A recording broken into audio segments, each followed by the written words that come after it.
We do want to bring on the communications director, Matt Mercer from the NCGOP. And Matt, I do want to say you are a native of North Carolina, grew up in Rockingham County, just north of Greensboro.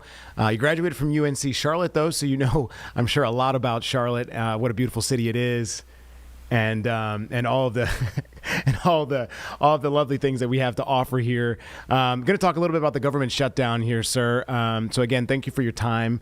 And you know, let's not forget. I know you have not forgotten about the devastation we saw with Hurricane Helene in western North Carolina. We've talked a lot about how this government shutdown could affect national parks, specifically the Blue Ridge Parkway, and how important that is for western North Carolina to get back on their feet. And this really could have impacts like that. Are you starting to hear stories from individuals talking about how this is impacting them?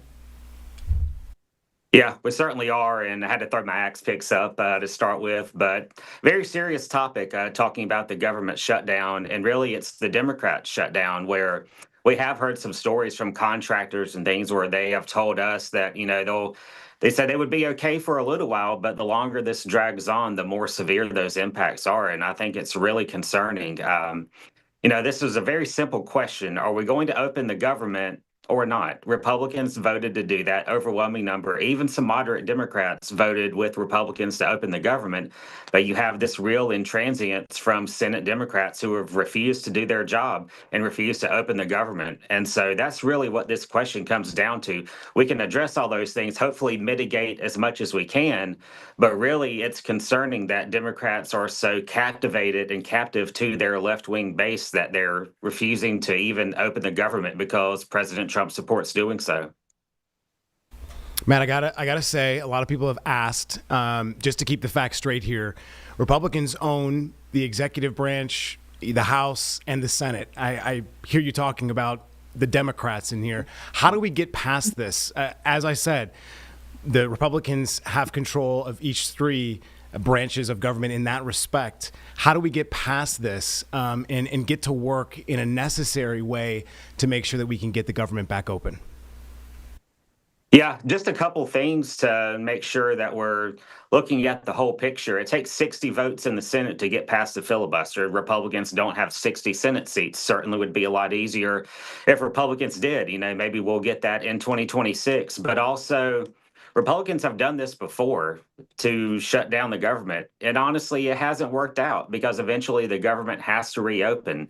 And so this is really on the Democrats doing their job to join with Republicans to take the issues that they say that they're concerned about and actually talk about it, and not holding the government hostage, holding our service members hostage, holding low-income families hostage because they couldn't get their way and give them everything that they want. So therefore, they're shutting down the government. That's really what we're talking about here. And so I think everyone has said, let's have a conversation. Let's talk about these things, but let's get the government open with the same budget, mind you, that President Biden approved when Democrats controlled Congress just a couple years ago.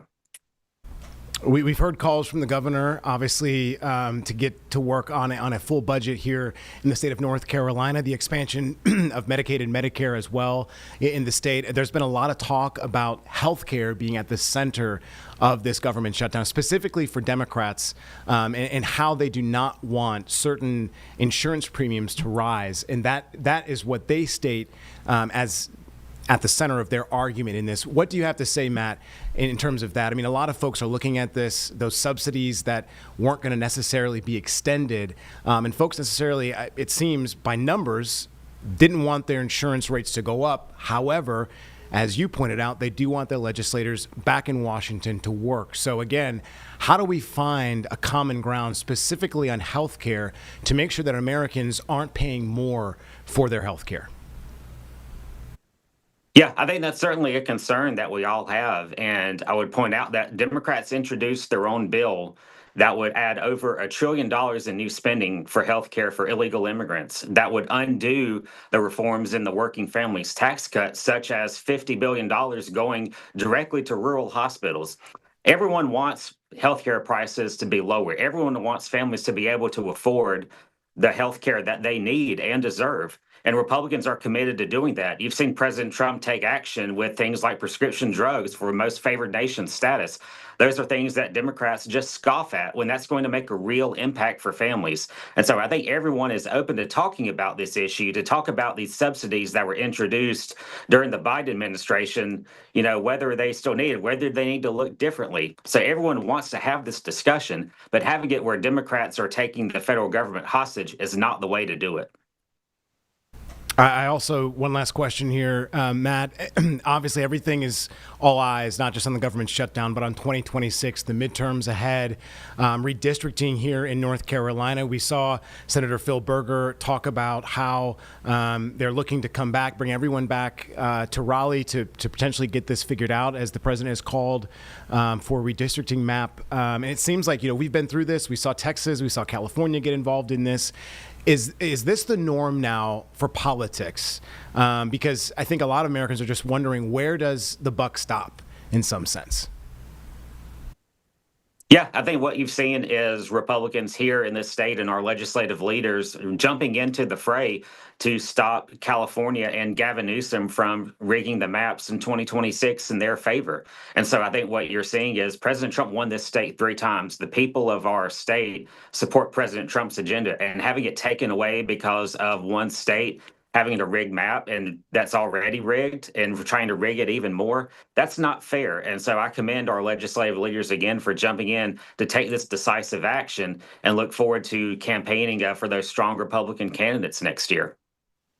As we're speaking, I'm just seeing, if you don't mind me saying here, Matt, that Speaker of the House Johnson saying that he and Hakeem Jeffries are going to make a joint appearance. And I'm sure, since you've been on with us, this could be big. And I've been reading all day about how far apart both sides have been. It seems like this could maybe be a potential move towards getting the government open. I won't speak too much hope on this, but have you heard anything about this potential joint appearance that seems to be happening here today? You're just telling me. I certainly think that would be interesting, and I think we'll all have to go run and watch and see what happens. So certainly hope the government gets open again, and so we can continue and have these debates, but not doing it where one side is taking the other hostage. Have a real negotiation, real discussions, and I think that would really be beneficial for the country.